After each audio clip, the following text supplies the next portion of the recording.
Hello everyone, Alistair Gold here, back from a couple of days in Scotland. First spent seeing my mother on the edge of Glasgow. She wasn't just lying there on an edge in Glasgow, she lives on the edge of Glasgow. And then the second day, seeing Tottenham Hotspur for their first official pre-season friendly match in Edinburgh, which is beautiful. I really forgot, well, I say forgot, I was very young the last time I went to Edinburgh, but I didn't probably realise how pretty and picturesque a city it is.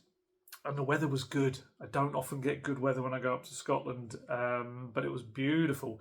All to see Tottenham Hotspur back in action officially. Obviously, we had the training ground friendly on Saturday that we spoke about in the last video. And I got to go to Tynecastle Park, which is, another new stadium for me. It's a very cool stadium. I really liked it. Really kind of good vibe to it, good atmosphere. Met loads of Spurs fans, lots of very, very nice people. Thank you very much to everyone that came over and said hello. And thank you very much also to those who realised they were maybe doing so in moments that were a little bit busy for me.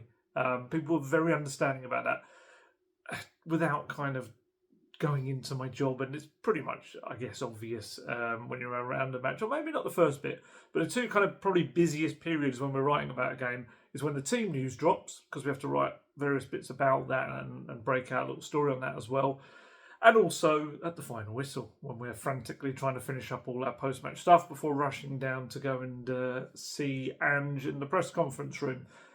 So thank you very much. I know probably for anyone that caught me within those moments, I was probably a bit like, oh, hi, yeah, great, thanks, very much. And I tried to type, knowing that my boss was asking where the stuff was and where my copy was and everything.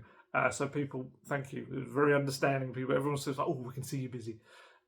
So it was very, very cool. But I got to meet loads of lovely people, loads of lovely Spurs fans from across the world. There was one chap that come all the way from Australia, and this was the first time, I think he said, that he'd seen Spurs. And randomly, it was in Edinburgh, which, that was it, because he booked a holiday or booked a trip, and it just coincided somehow with Spurs being there, which is amazing. What a brilliant coincidence.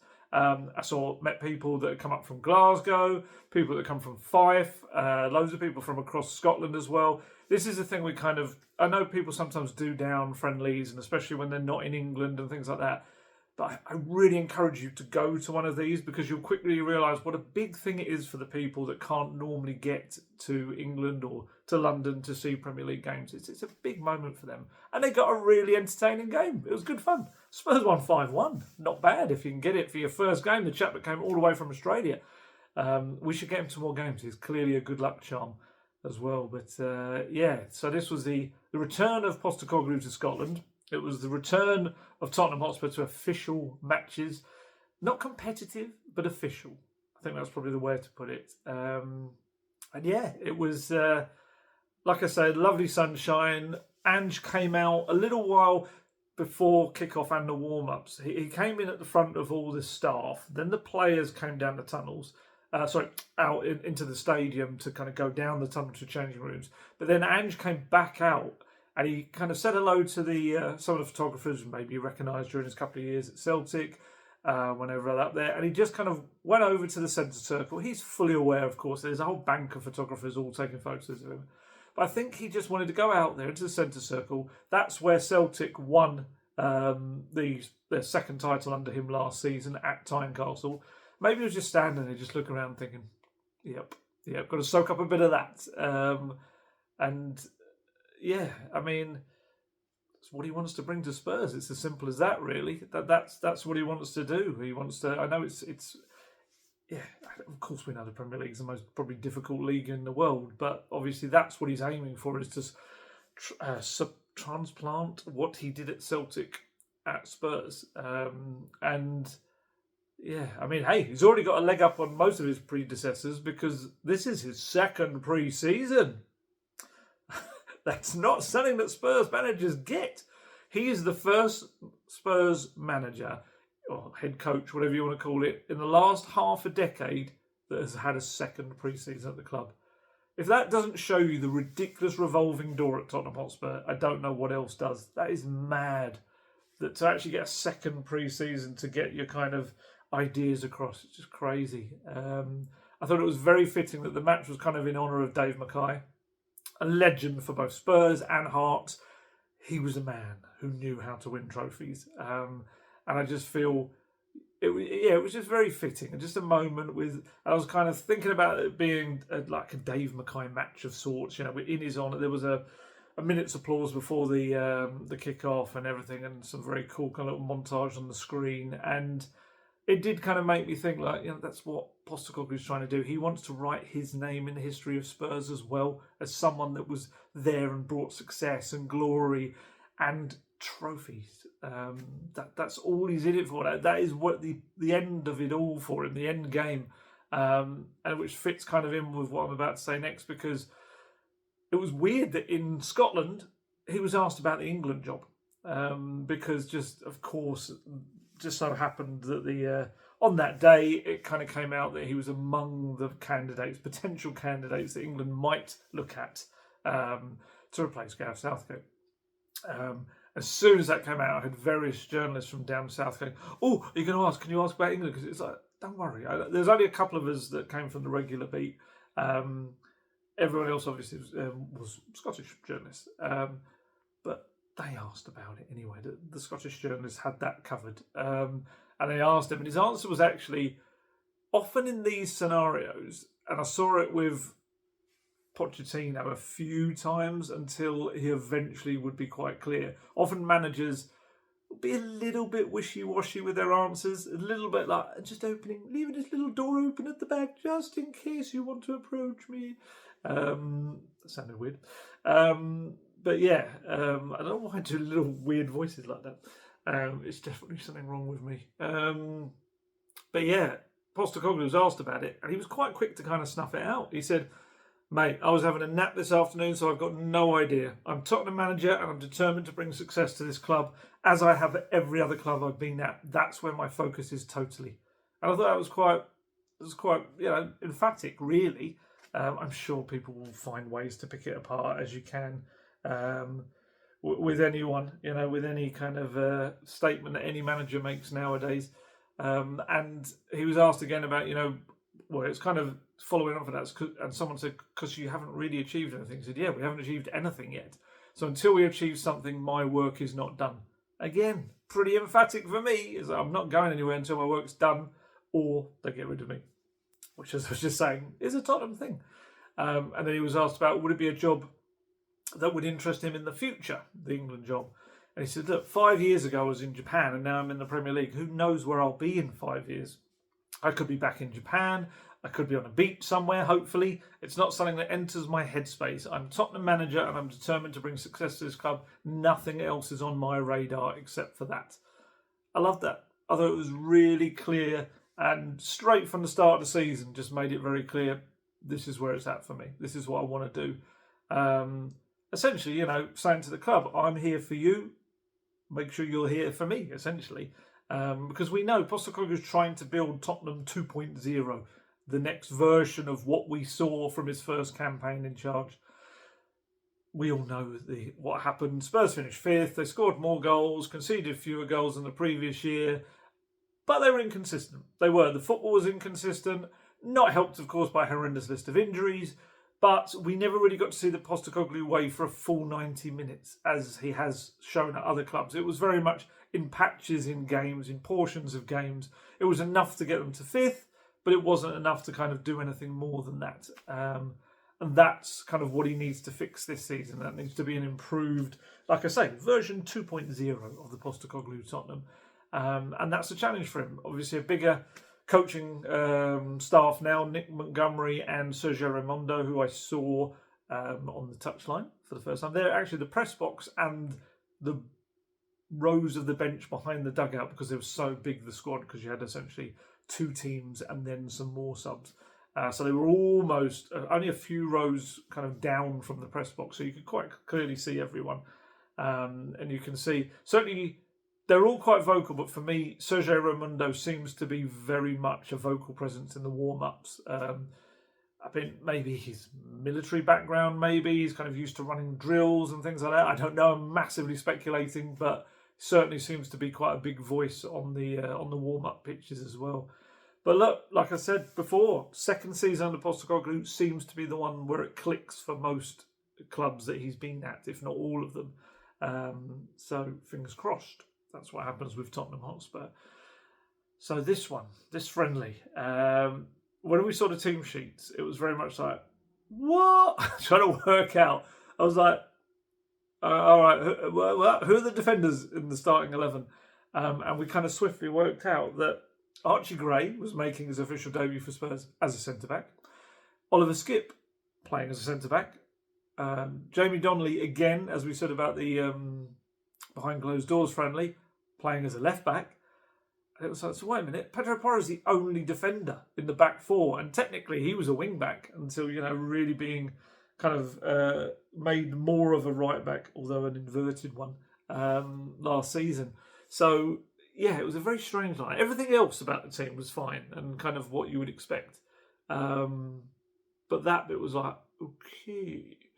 And it is, of course, because all the centre-backs are away. They're resting. Van der Ven, Romero and Dragishin, all at their varying stages of relaxation and recovery after their tournaments. But yeah, it was an interesting one. It was like, it had a lot of the attacking play I think we want to see. Strange enough, even more so in the second half with the younger team that came on. Because I thought he would do what he did in the training ground game, which is mix it up with two squads of kind of equal strength. Sorry, two starting 11s for each half with equal strength. But he didn't. Changed it up at half time. And the 11 that were in the second half were very, very much a young squad, young team. But didn't really make too much of a difference. Hearts had a few decent chances, mainly in the first half on goal.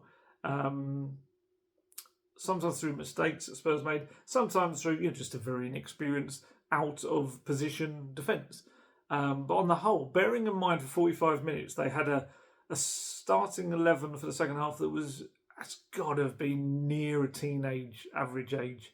It must have been. There are a few players that maybe drag it up to 20 just over, but it was very young. But bearing in mind, across the whole game, Spurs had 73% of the possession, made 604 passes to Hearts 176, and had 22 shots to Hearts 10. 6 on target, in case you're interested, for Spurs, and 3 for Hearts.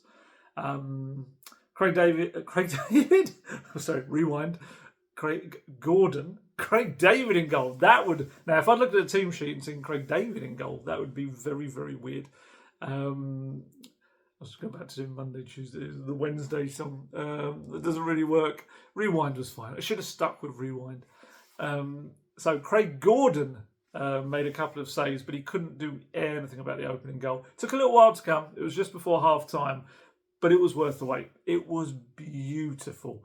It was Postecoglou football, as he would absolutely. I'm sure he went in at half time and went, that's what I want.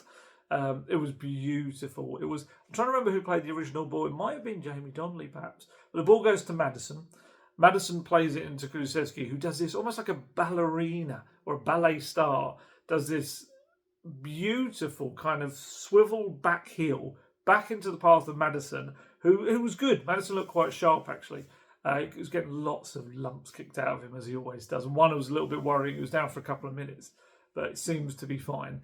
Or certainly Postecoglou seemed to indicate everyone was fine after the game. And Maddison takes it in, slams it across. Brennan Johnson makes one of those runs that the coaching staff are trying to get him to do more of, and he was starting to do towards the end of last season. Runs into the 6-yard box and slammed it into the net. It was beautiful, absolutely beautiful. So Brennan Johnson, you might remember me saying, scored a hat-trick in the behind closed doors friendly against Cambridge, and another goal in his next 45 minutes of football as well. So that's 4 goals in 90 minutes, essentially, for him. I've said it before, Postecoglou's got big hopes for Brennan Johnson. Really feels like this second season is going to be a massive one for him. Still only 23 years old, 15 goal involvements last season. Yeah, I've said already, I think that's going up well above 20 goal involvements. I think he'll... I wonder if he'll even get up to 25, maybe even 30. I think he's going to have a terrific season. So then, like I say, starting 11 completely changed for the second half. Very young team. The only kind of older heads were Lucas Bergvall. Sorry, not Lucas Bergvall.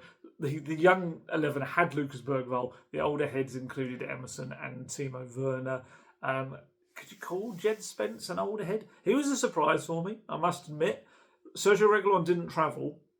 He wasn't one that was kind of used, and I assumed that Jed Spence would get the same treatment. But to be fair to both he and Postecoglou, he must be working hard. Postecoglou must have been kind of pleased enough with him that even though I still don't think he's part of his plans, which we'll talk about a little bit later, he went along. And I guess he's 23, 24 now, so he probably he's older than the rest of that team.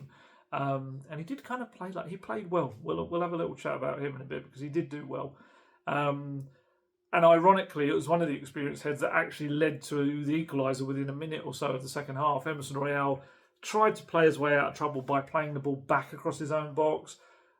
Hearts player got his foot to it, knocked into the path of another one, and they kind of swiveled and put it into the net past Alfie Whiteman at that stage. Brandon Austin made a really good save in the first half. I felt sorry for kind of Alfie Whiteman. He was dumped straight in it. That was his first official game time, I would imagine, since last summer, and that really bad ankle injury he got, which you could hear the noise. It was horrible. That would have been almost exactly a year ago. But Spurs bounced back pretty quickly. The young team could have kind of folded a little bit and lost confidence, but they didn't. Will Lankshear, I was delighted to see him in there. I kind of got the impression that he'd been training really well this week, and lo and behold, there he was, starting the second half, and within 10 minutes, seizes onto Jed Spence pass. Jed Spence intercepts Hart's pass, runs on with it, knocks it with the outside of his foot into Lankshear's path.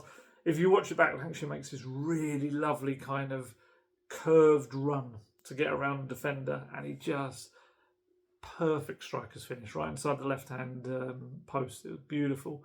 And from that point on, this young team just grew and grew in confidence, because that is the beauty of it, I guess, is a lot of them will have already played together. And Lucas Bergvall very much looked like he'd played with them. And Jed Spence, who you might remember me saying a while back, when he came back from Leeds before he went to Genoa, he trained with the under-21s.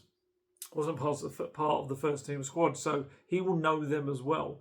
And they just kept running riot. The passing was beautiful. The movement was great.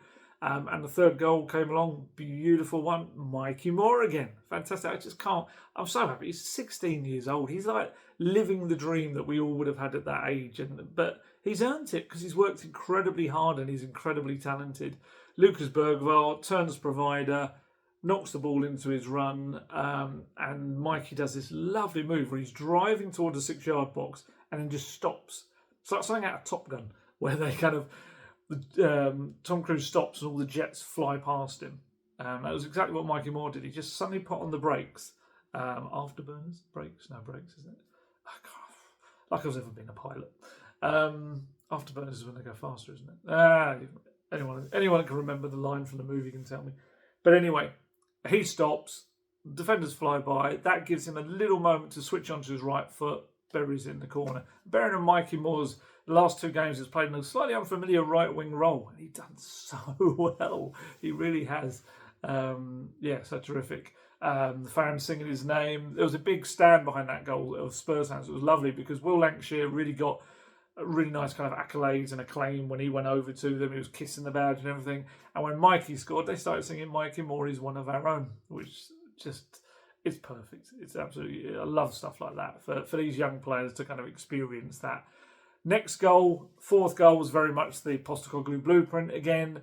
Timo Werner showing what Timo Werner is there to do. Get to the byline, race to the left, cut the ball low into the box. Jed Spence slides in and scores. So Jed Spence assist and a goal. But they were not done yet, the young players. Really nice little move. Bergvall got out to the right, curled a beautiful cross in for Dane Scarlett. Dane Scarlett heads it towards the keeper. It's pushed out, and we thought it was Ashley Phillips, but the consensus seems to be that he kind of forced the defender into knocking it over the goal line. I asked Postecoglou about the game and whether he was happy with, because ultimately it's about fitness, but also I kind of wanted to ask him as well with the young players who took their chance to impress, really.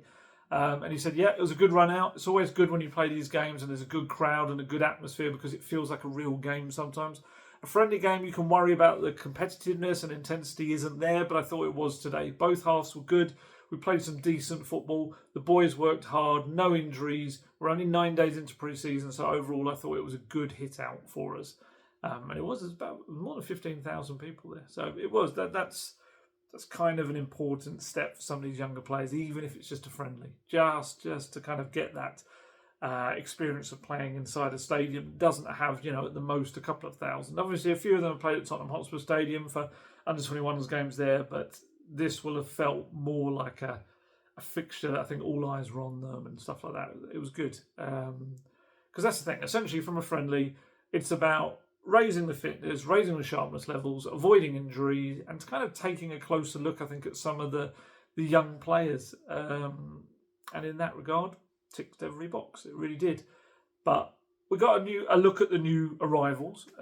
Obviously, we have 2 new recruits or faces in terms of Archie Gray, Lucas Bergvall, and 1 returning face in Timo Werner. Technically, you could argue a returning face in Manor Solomon, because Manor Solomon started in the first half, and we haven't seen him since September. Was that 10 months? That's mad. But yeah, Archie Gray, Lucas Bergvall both showed a lot of what we wanted to see from them, which is great. They are 2 of the brightest young talents in their countries. We know that. I think there's kind of almost this feeling from the outside that, Spurs have got a couple of 18-year-olds. Why aren't they buying for the now? Everyone I've spoken to within the club and around the club and people that have spoken to people within the club is very much a feeling like, no, these players are for the now. They're for the future as well. That's the beauty of it, but they are also for the now. Archie Gray in particular, because, I think it's probably because he's a bit more battle hardened. He's played 52 games in the Championship last season, tough, fast, physical league.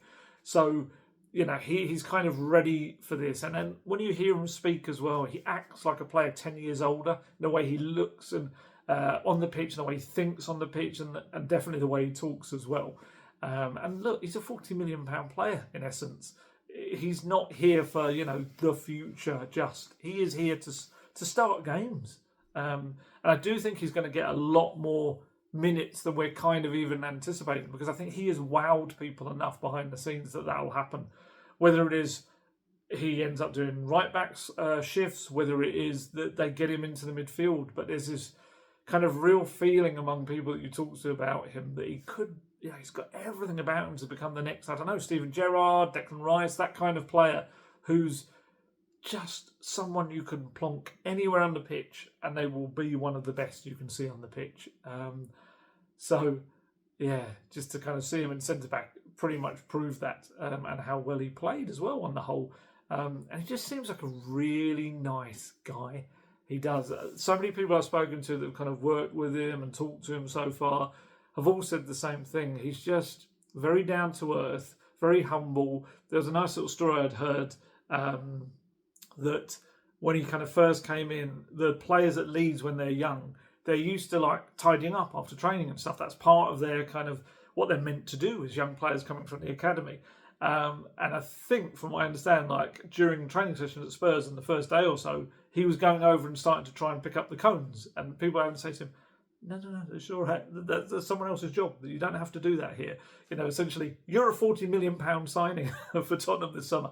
You don't have to go around picking up the cones. But I just thought it was a lovely kind of little indication of how grounded he is and he's going to be. And that's going to serve him well. It really is. And when you watch him on the pitch, his ability is clear. His confidence is clear. His tactical awareness, I think, was very clear as well. Being a teenager, 18 years old, and he turned 18 this year, isn't he? So it's like a young 18. To go out there on your debut for a Premier League team in front of 15,000 people, you could quite easily, and in a centre-back role you've never played before, you could easily be really nervy. He just wasn't. He really took the game from the start. He embodies kind of what Postecoglou wants from his players, which is, and same with Bergvall, I think, this kind of confidence, this just impudence of no, this is what we need to do, like front forward kind of player, stepping front foot kind of player is what I mean. looking to push forward all the time. And he was doing that with everything, whether that was a tackle, whether it was a header. He spent obviously a lot of last season as a right back. He made more tackles than anyone else aged under 21 or under, I think it was, in the Championship. So he was paired, I guess, for that defensive aspect, but he also did very well in the air. He's not a small lad, he's a big lad as well. And he was very good at kind of getting up there and winning headers. One tackle he went in for that was so strong, it burst the ball. He went up for, it's one of those where you could maybe give it for a studs up change. I don't think his studs were up. I think his foot was up, but his studs were facing down. And the ball just went, I can't take it anymore. It just exploded. And to kind of, they had to replace it. They had to replace it. I really liked watching him. He's so neat and tidy on the ball. And like I say, he's got this, the best kind of young players have. They've already got that radar of where everyone is on the pitch. I think we're going to see him in midfield more than we probably expect. I think there's a lot of players in that Tottenham starting 11 or last season starting 11 that will be looking at Archie Gray and thinking, "Ooh, no. This is going to be all..." Because this is what everyone at Leeds would say, all the Leeds players would say he was the best player on the training pitch. As in the most technically gifted, could do everything. And I think the Spurs players are going to swiftly find that he's competition for them now rather than the future, which is great. It's what Spurs want. He was speaking about playing as a centre-back after the game in his club interview. He said, obviously, I wasn't expecting to play centre-back, but honestly, I'm just really grateful for the opportunity to play and learn different positions. I don't really care where I play. I'm 18 years old and I need to learn the game. Honestly, anywhere he puts me, I'm just happy to learn the game and have great teammates around me to teach me things about the game. It was just good to get another feel of playing the football and ultimately getting the minutes in the legs. They're a good team and it's always good to come here. We came here last year and it's a really good stadium, an enjoyable game, but mostly it's really important to get the minutes in my legs. It's just getting used to simple things that my teammates like on the pitch, off the pitch, and ultimately trying to get to know them. And I thought today really helped. They're all brilliant. They've helped me so much, especially Pedro today. He's been really helpful for me. I've not played centre-back before, and I thought he was really helpful, especially everyone in training as well. It's not just on the pitch when we play these pre-season games. On the training pitch, every single day, everyone's trying to help me, which I really appreciate. They've been brilliant so far.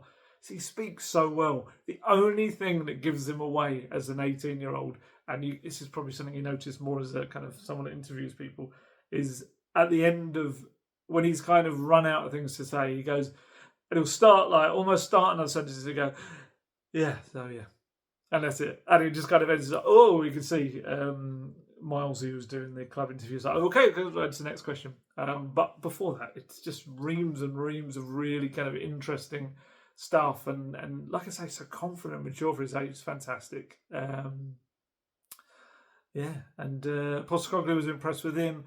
He did kind of form a pretty decent partnership with Oliver Skip. Yeah, they made a few little mistakes, doing things really that centre-backs wouldn't normally do.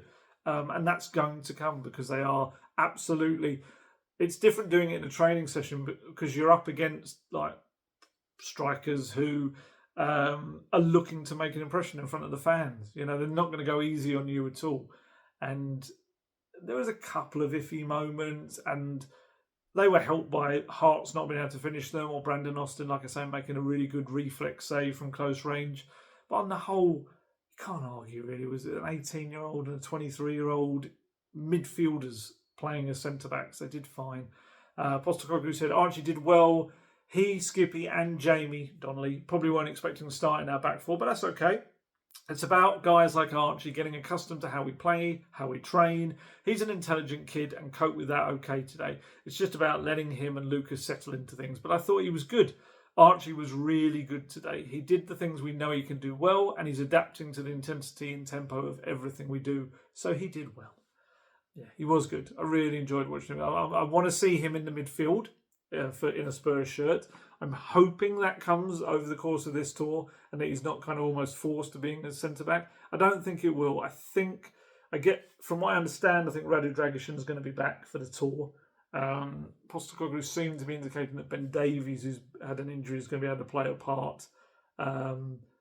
So hopefully we get to see him in midfield, or at the worst at right back, just to kind of just get him further up the pitch. I want to see kind of what he can do in the centre circle and around the opposition kind of half as well. But Bergvall, he played in more his kind of a box-to-box role that he wants to play in. He was alongside Alfie Devine and Tyrese Hall. He took a little while, Bergvall, to find his range, I would say, which is fair enough, and the tempo of the game. But it was only like, I'd say 5-10 minutes at the most. Once he did, he ran the show. Honestly, it was very impressive. I kind of started off thinking like, oh, okay, looks a little bit like he's trying to find the level. But he found it. He found it very quickly. And this is what the coaches out there in both Bromma Paikana and Jurgarden told me, was that he kind of is very clever in that he reads and realises what he has to do, and then he will ensure that he gets to that level. And he's done that throughout his, albeit relatively brief career so far, but each time he stepped up, whether it be from the youth to the Bromma Paikana first team, or then Bromma Paikana to Jurgarden, he's stepped up and quickly adapted to the extra level that he's needed to do. He was good. He kind of really hit a groove. He became a real creative threat. He teed up Mikey Moore for his goal, put that brilliant cross in for Scarlett as well. He had a couple of shots, or certainly one that I remember that was a bit weak and wide, but he was constantly moving the ball quickly, which is a really good thing. That's another sign that someone is adapting to the tempo, because often you'll find that technically gifted players coming into a league that is very fast dally on the ball. They want that little bit extra time that they don't have. And I think to see him in this match quite quickly moving the ball on showed that he's already worked out that's what he's got to do. I'm sure it had been drilled into him in training, especially. But he, Devine and Hall pretty much dominated the midfield. You saw by the percentage and passing stats that they did that. He likes to roam, does Lucas Bergvall. He will sometimes appear on the wing. He'll suddenly pop up in the box, which is great. That's kind of what Postecoglou wants them to do. But he's going to obviously have to be very fit to do that, because he's going to have to make sure he's able to chase back when his teammates can't cover the positions and the space that he leaves behind him. I still feel like it will take him that little bit longer than Gray, because of just coming into a new country and a new league, really. Whereas with Gray, it's just the step up from the next level of English football.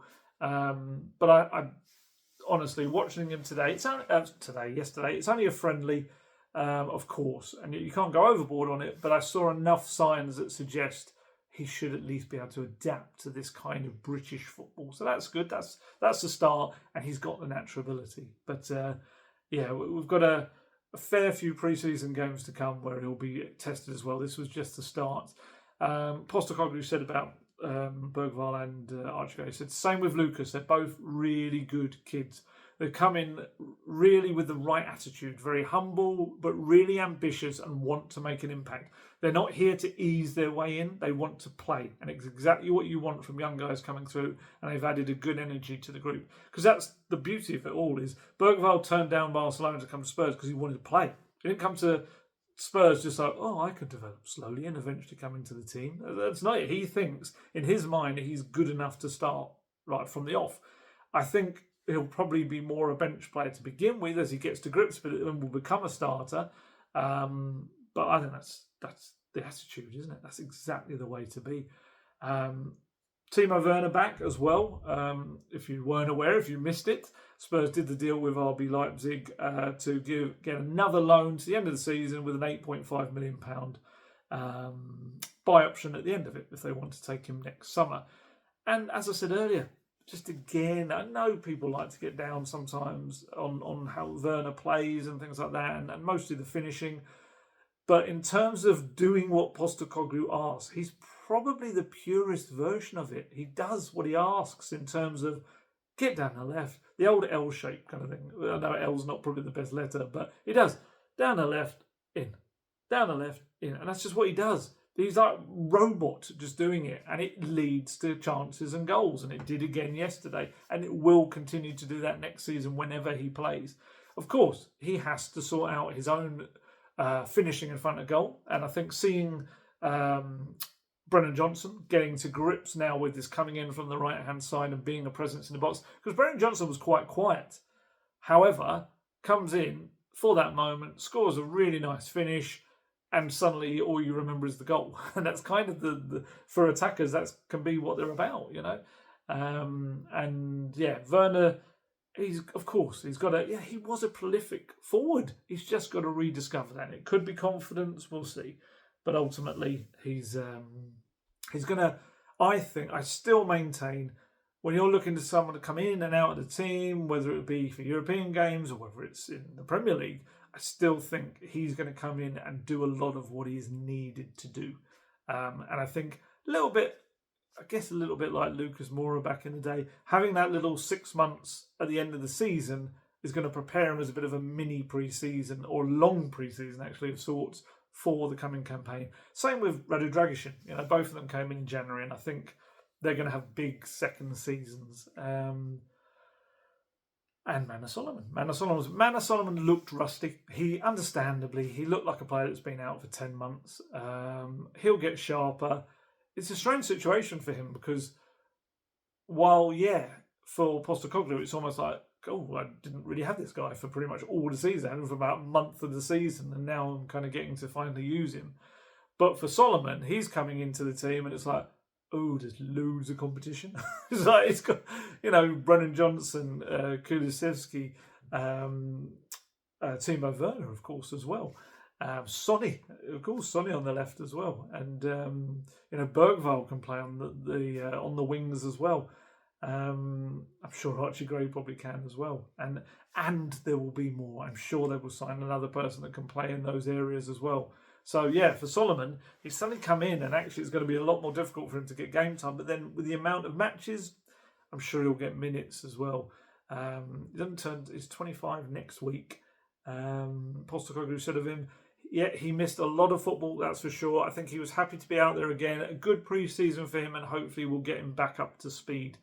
All the new signings, essentially, the three of them all kind of played their part. I know people don't like Timo Werner being called a new signing, but he is. He was leaving the club. He left the club. Did he leave the club? No, technically, there was never a point when he'd left the club because they renewed the deal before his loan contract ended. But it was a new deal. It was a different deal. It wasn't, the original deal was them buying him. I can't remember how much it was now. Was it about 13, 14 million, something like that? It is a new signing. I'm sorry, but it is. He might be an old face, but he is technically classified as a new signing. And then we had the youngsters. We've spoken about Bergvall and Gray. This is the weird thing. They are youngsters, but they are obviously superb youngsters. They really are. Big day, though, as I said earlier, for Will Lankshear. So happy for him. Obviously interviewed him a couple of weeks back at the end of the season, which was great. He's. I've been really hearing some good stuff about him over the last week or so. That obviously, if you're not aware who Will Lankshear is, 19-year-old, scored 32 goals last season for the under-21s. Just been given a 5-year contract by Spurs. But I kind of feel like Postecoglou was aware that he's a good player, but maybe felt more he was one for the longer term future and needed to kind of really develop. But then I just feel like in the last week, he's just had a cracking week of training with Postecoglou, which is exactly what he needed to do. From what I understand, it's been him among the young forwards, Dane Scarlett and Valise, who's really stood out in the last week. And that was reflected in him getting to start the second half. It's a really nice step up for him. Within that week, he was allowed to go and play for the under-21s, as I spoke about in the last video. Scored twice against Enfield Town, National League South side. Adult players, senior players, that's good for him as well. And I think that as well, to being with the first team and then get told, you're going down to 21s. I have definitely seen in the past, some players can sulk, they can be a little bit funny about going back to the younger players or the younger age group. But Will just went there, enjoyed himself, scored a couple of really good goals, and then came back to the first team saying, there you go, done it. And I think his whole attitude just impressed Postecoglou, his ability as well. And it's about learning and developing. And I think Will Lankshear, just to be in training with the likes of Sonny and watching the movement of Brennan Johnson for the goal, let's say, yesterday, and just having the likes of, Maddison playing through balls to him, Kulusevski teeing up and stuff like that. It's all, and that's not to say he hasn't got terrifically talented young players around him under 21s, but it just enhances the learning experience for him.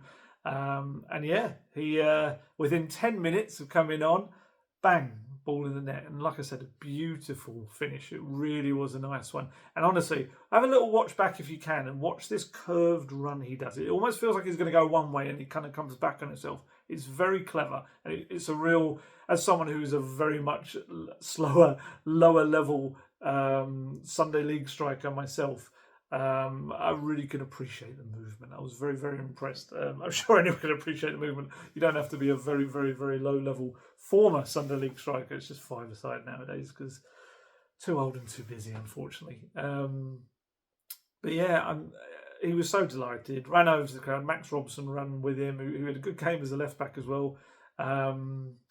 In the second half, and just he was so happy doing all the kiss in the bag stuff, which young kids, they know it's a big thing for the fans to see that, and the fans love that, and I'm sure he's got a real kind of kinship with the club. He's loving life at the club right now, Will Lankshear, and I'm very interested to see what happens next, because he was all set for a loan move, which may still happen. That was the plan.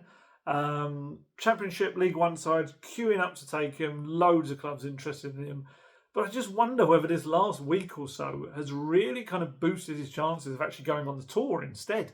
And Postecoglou just maybe having another little look at him as well. I'm wondering, do I keep this kid around for maybe the Europa League games, or do I give him 6 months with us, 6 months in loan, or on the second half of the season on loan?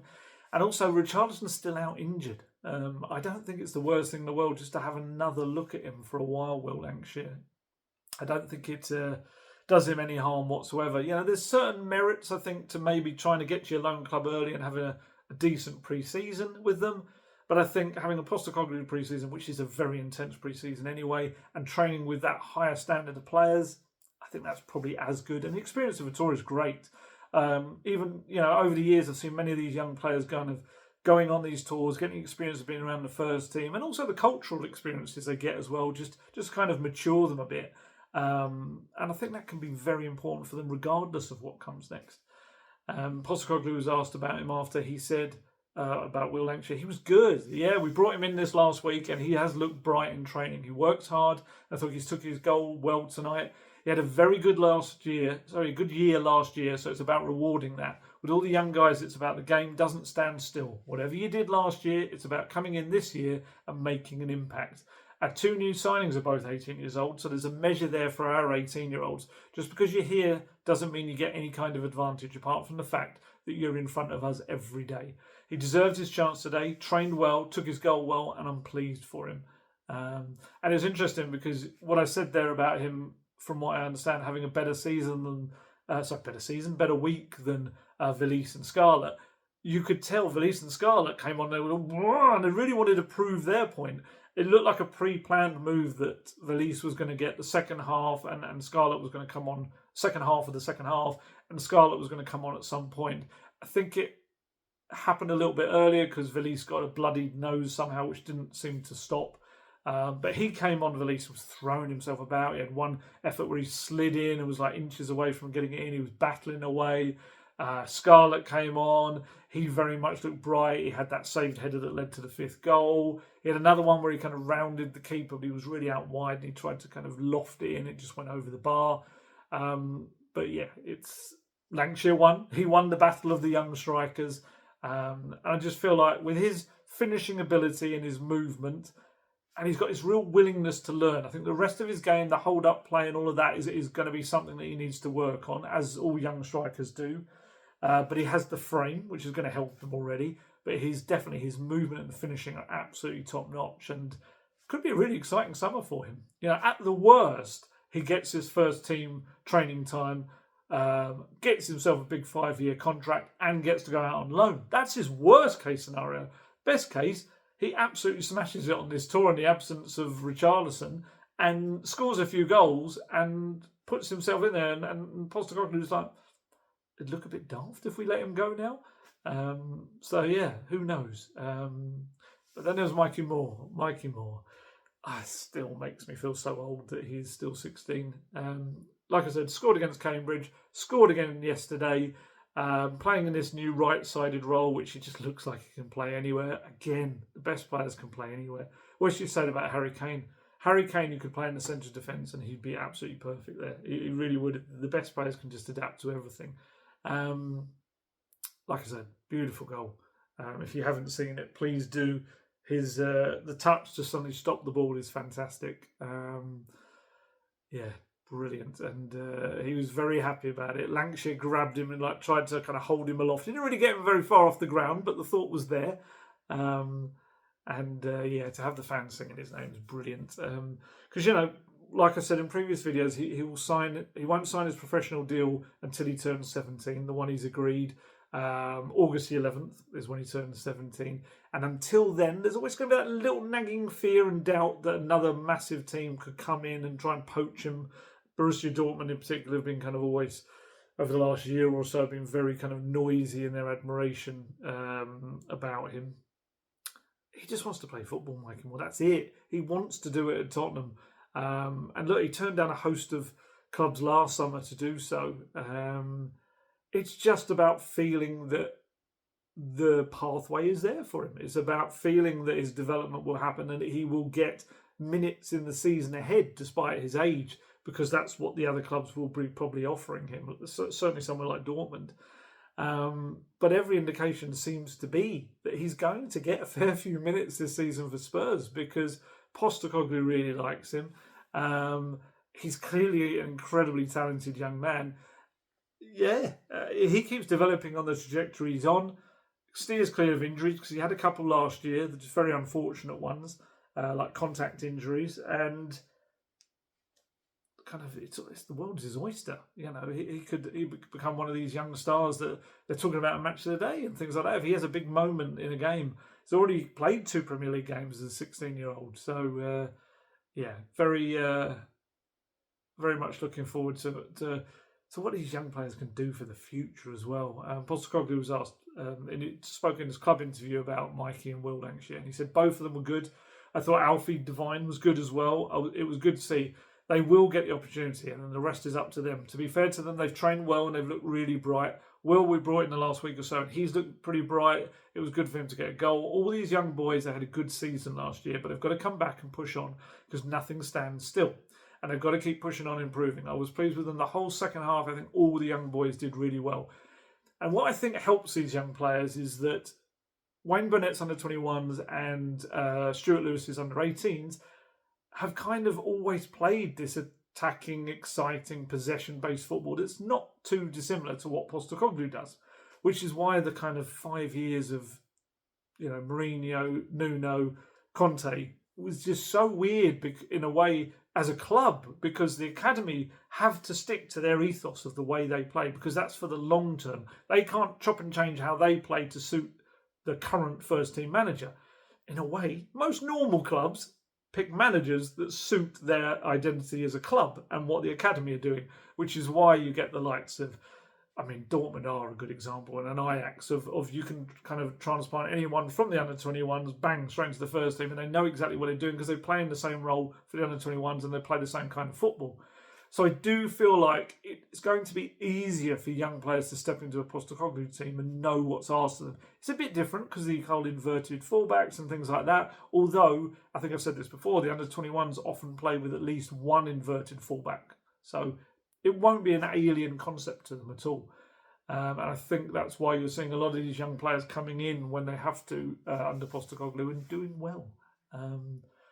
Alfie Devine, I think that was good that you gave him a little shout out, because Alfie Devine last summer was the one. He was the young player that everyone was raving about, but then went off to Port Vale, went off to Plymouth, and he's kind of come back and it's like, oh, who's he? Archie Gray? Who's he? Lucas Bergvall. And he's kind of like suddenly got all of these very talented young players bought for money who kind of, I guess, are ahead of him in the pecking order, and he's got to kind of clamber up and try and get over them again. I would imagine he probably goes on another loan, but he did himself no harm yesterday. He looked like a player with League One and Championship experience now behind his under his belt. And he was good. I thought Jamie Donnelly was excellent as left back again, as I was told he was apparently in the training ground game on the Saturday. He did very well. He looked like he'd been told to kind of get up as advanced as he could at times, but also in other moments try to help out that very young kind of centre-back pairing and not leave them too exposed. So he was very good at that, which is essentially what Pedro Porro, I think, was trying to do as well. So, yeah, another good one for Jamie Donnelly. I thought Tyrese Hall did well. He grew into the game. Another one, a bit like Bergvall. He took a little bit of time, but I felt he got better and better as it wore on. Max Robson, I mentioned earlier, he's normally a right back or a midfielder. Did very well as a left back in replacing Donnelly. Very busy display. Ashley Phillips was good. I'd imagine it's interesting because I think we'll get, as you'll see in the kind of friendlies to come, maybe QPR will still be 45 and 45 for each of the players. But as the tour goes on, you'll start to see players get 60 minutes each. And when you see those who are getting the 60 minutes, it gives you more of an indication of the ones that Postecoglou really wants to get minutes into the legs and sharpness because he's going to be using them in the season ahead. So, yeah, I'm intrigued to see whether Ashley Phillips starts games on the tour. That will be interesting to see. And whether... Because, like I said, Dragoshin hopefully should be back. You never know. Van de Ven, maybe. I know he kind of finished late because of the semi-final, but wasn't playing a lot. Didn't get a lot of minutes in his legs. So maybe after a couple of weeks, maybe he joins up while they're on the tour. I don't know. We'll see. Same with Vicario. Vicario didn't play a single minute. So I think he put out a post of him in the gym with a little hourglass and soon Tottenham. So... who knows? Maybe he's coming back at the start of next week. Maybe that means I don't know. I'm just guessing. But I would be surprised if those three aren't involved before the end of the tour. Dragoshin, I think, for maybe the start of the tour. I mean, there's nothing stopping them kind of from flying out. They don't have to maybe fly out with the team. I think they fly out Monday, I think. There's nothing stopping them from kind of maybe meeting them when they're over there, perhaps. I don't know. But, but will Ashley Phillips get more game time to prepare him? Will he spend next season at Spurs or will he head off again on loan? He's still very young, of course. But, no, he did well and we thought he'd got his goal. And I think, I don't know whether he thought he did or not, but he certainly celebrated. Mickey van der Ven was giving him a bit of banter on social media today, kind of saying, and you claimed an own goal and all this sort of stuff. I like to see that. It's a good little... banter, top dance, as it were. My daughters hate it when I use that expression. So that was for them. But it was a good day for the young players. I did feel like that. I don't know about everyone else, but I really enjoyed kind of that second half and seeing the young players playing their way, the Postecoglou way. And yes, if you can see, especially in HD now, I am getting warm. It's very warm here in the UK. And we don't do aircon. And I have to close all the windows. So I'm going to have a little drink to try and cool me down a bit because otherwise I'm going to be a really sweaty mess by the end of this. It is an old Spurs mug, as you can see. A pint glass, as it were. So that's the young players. What else we got? I guess the press conference itself. I felt a little bit sorry for Postecoglou because... he was in Scotland, so he didn't have to. They don't have to do press conferences after friendlies at all. And I was quite surprised to be told, by the way, he is doing one. And the reason is because he was coming back up to Scotland, seeing a lot of the Scottish journalists that he hasn't seen in a while, and felt like, I feel I should, just as a kind of a courtesy. But unfortunately for him, that allows oiks like myself, and Jay from The Athletic was there as well. Who will be a new regular at Spurs next season, this coming season. And we both kind of got in there as regulars, which I'm sure he expects me to be everywhere. If I'm going to be there in Melbourne for 48 hours, he knows I'm just going to pop up to Scotland to be there. So, but the trouble is, doing a press conference at that point, there's a whole few months worth of stuff stored up that he needed to be asked about. Kind of, I was thinking about it before the game, and it was like, I did a little list of things I'd like to ask, and it's like, at the most, I'm probably going to get 3 questions. I probably had about 10 to 15 questions I wanted to ask him, which I'm going to have to spread out. I don't think he's going to talk after QPR unless there's a change. I don't think so. But then we've got the tour. And we'll have 6 press conferences out there, and hopefully an interview with him as well. So don't worry. I'll ask every question, and there may be questions that you want answered, and don't worry, there are probably ones that I want asked as well, answered. But yeah, it meant that we had some kind of, I'd say, trickier questions than maybe someone just doing a friendly would be ready to answer. But he was very good about them all, to be fair.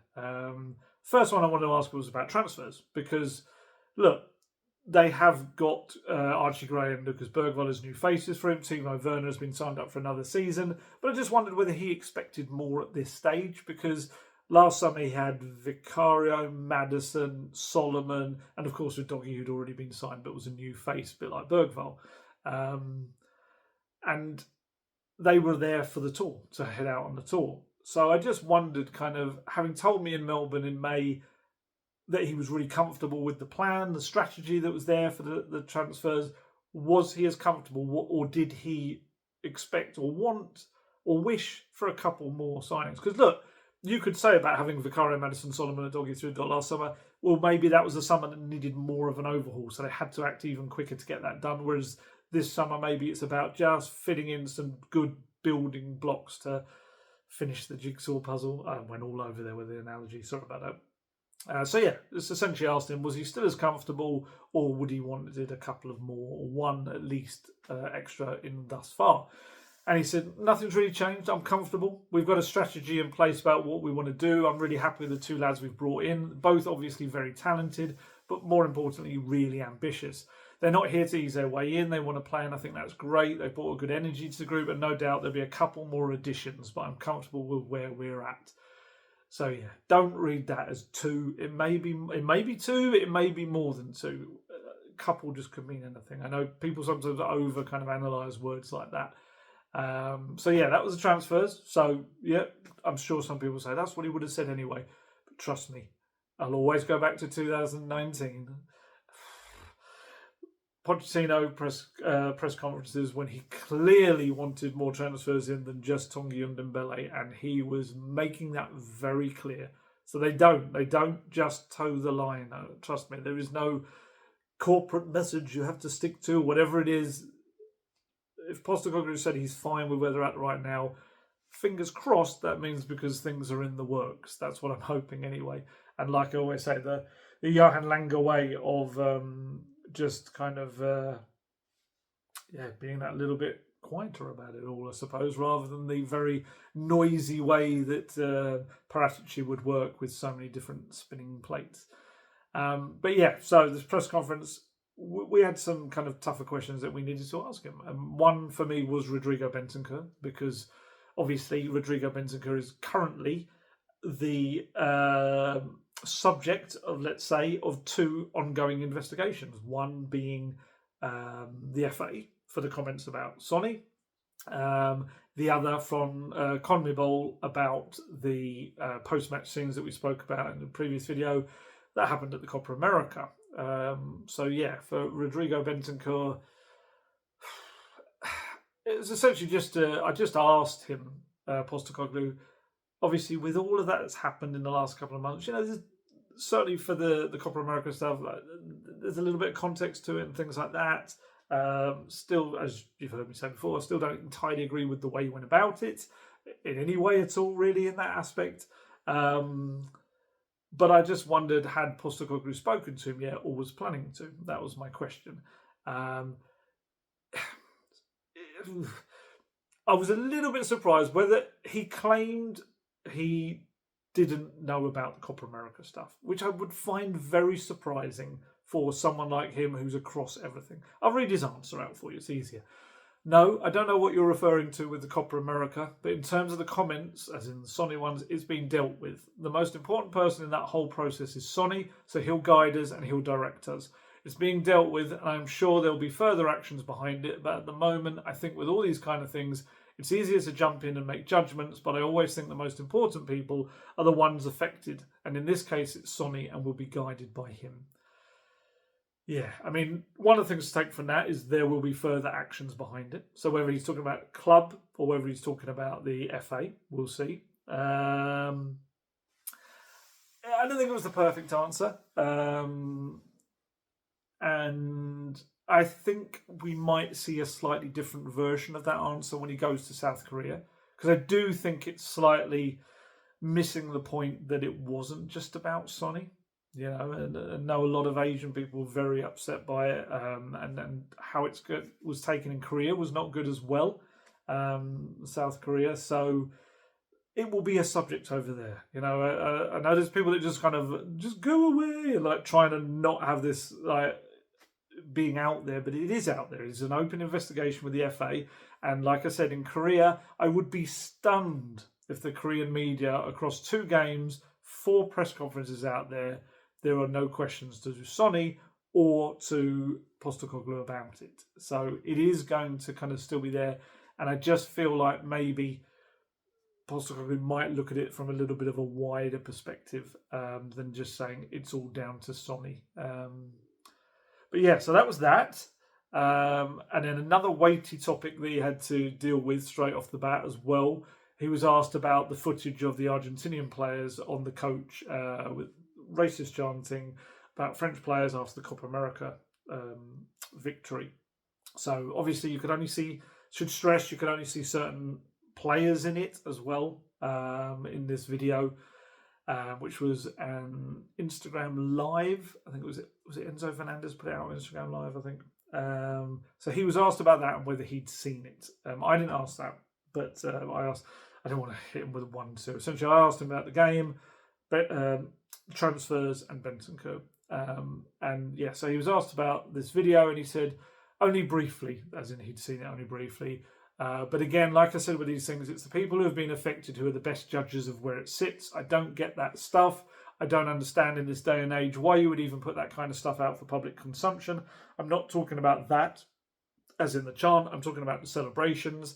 That used to be done behind closed doors. Enjoy those moments for yourself. In terms of that specific thing, I haven't looked too closely, but I would be guided by the people most affected, and they should guide our actions.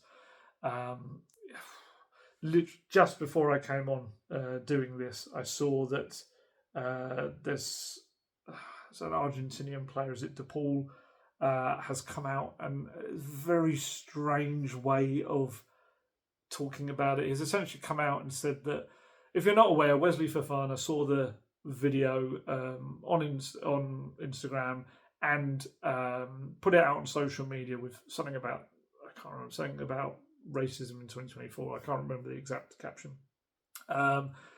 DePaul seems to have come out, and this has been retweeted by Christian Romero, which is why I saw it. Essentially, quotes from him saying along the lines of, you know, if people are offended by this, they should have come to. Let me check. Let me get it right, because it's one of these where it's better for me to get it right than paraphrase, because then you can get yourself into all kinds of issues. Just type in Romero because it's on his Twitter feed, unless he's undone his retweets. Let's have a look. He said, sorry about this. I was about to say it's not technically about Tottenham, but it kind of is. Interesting. He's undone the retweets. I think someone has had a word. That is interesting. There you go. Discovering that as the video's going on, that he has done this. So I should still find the tweets anyway. I can't. They've all vanished. Sorry, this is terrible video for you, and I really apologise about it. I'm going to have to paraphrase it. Oh, no. Oh, no, here we go. I found it. I understand that people who have suffered from racism might not like it, but I think if any of Enzo's teammates feel offended, the way is to call him, not post it on social media. I think there's malice in this. They're trying to make it something it's not. It's very strange, like kicking someone when they're down. Unfollowing him seems pointless to me. You can call him and say, this isn't okay. Why don't you post a message apologising, and the issue ends there. You see, I'm not a massive fan of that in any way, shape or form, because it's essentially saying his teammate, Fofana, shouldn't... Oh, sorry, it shouldn't be... almost like, you shouldn't be offended publicly at our public Instagram chanting. I know technically I was about to say they weren't aware they were being made public, but it's, when a player's videoing, what do they kind of expect nowadays that's going? And yeah, I don't like that. It's kind of putting the blame on someone that's offended by it, and then saying that no, I know our thing was public, but you should have been private, and we could have discussed this privately. So it all seems very hypocritical. But hey, look, it's a whole other minefield we jump into. But yeah, I find that very interesting actually that Romero's retweets have been undone, and they were definitely there because I saw they were there. That was how I was aware of it. But anyway, back to Tottenham. That's a whole other subject.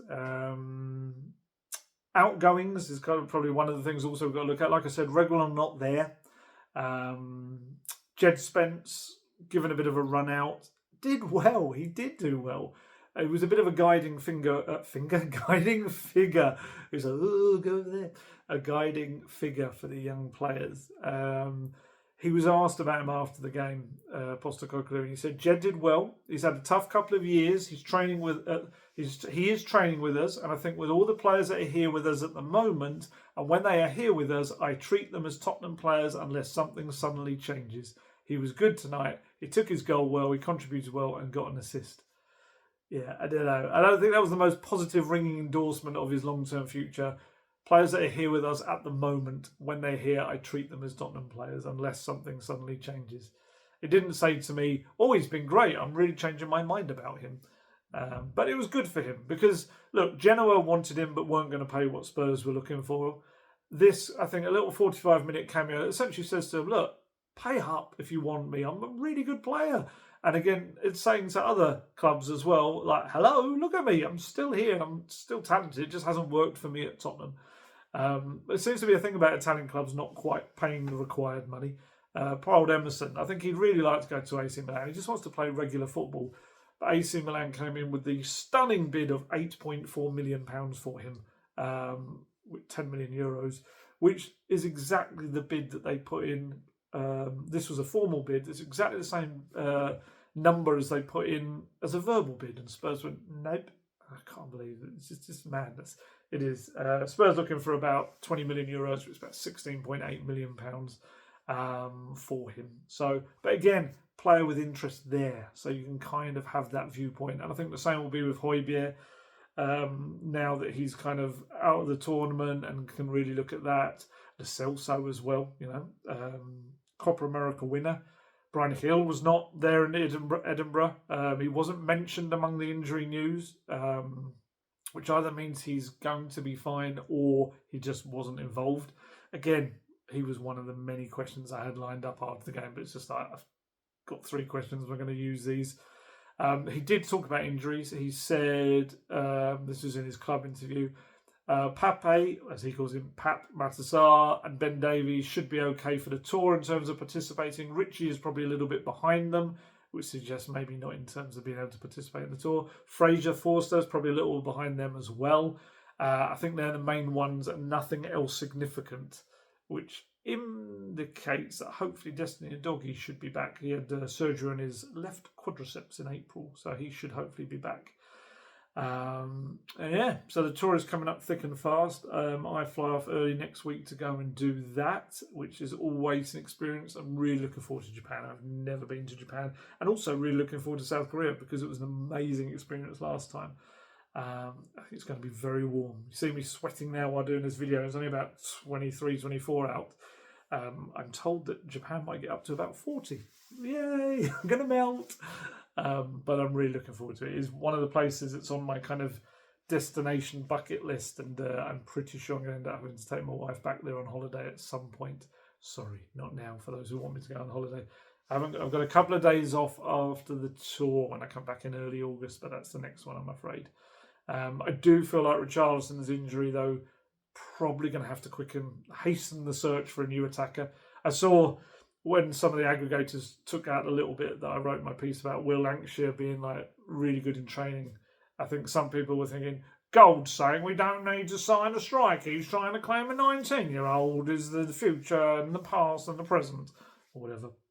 I wasn't. Spurs need to buy a new attacker. They do. Absolutely do, because unfortunately Richarlison just hasn't been reliable enough in terms of availability over the last couple of seasons. And obviously going into this summer without a proper pre-season is not going to help him either.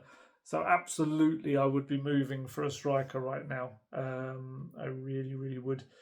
We shall see. We shall see who they end up on, whether they circle back round to Jonathan David, who is now obviously out of the Cup of America, or whether it ends up being someone else. We'll see. But there's loads to come. Loads to come in the weeks ahead. I'll try and do a couple of these updates on the tour as work allows, because I kind of, as you're probably aware, I do these around work.